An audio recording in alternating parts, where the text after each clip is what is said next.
くそこで弾けた。パッと咲くたびパッと落ちてゆく。心はまるで線香の花火。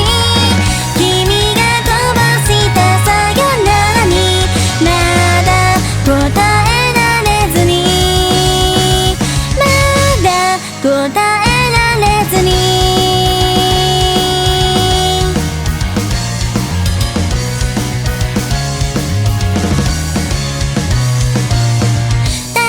嘘になるからと無理に頬をあげる君に何も言えないままで、だけどどこかでわかっていたように、それでもただ嘘でもいい言葉にして確かを感じていたかった。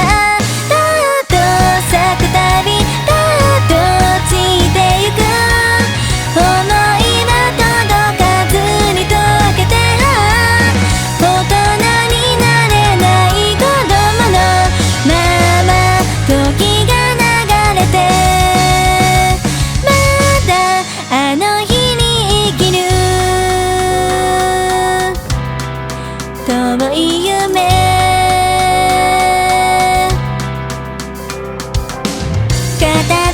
なんてないと知ってた。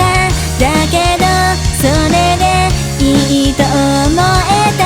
二人のまま続く未来も願っていたの。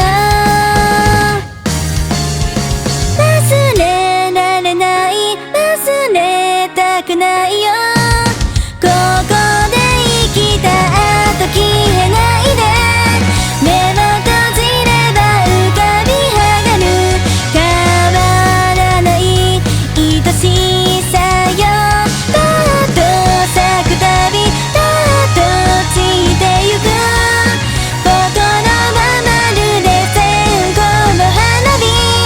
君も連れて終わる夏にさよならを返して、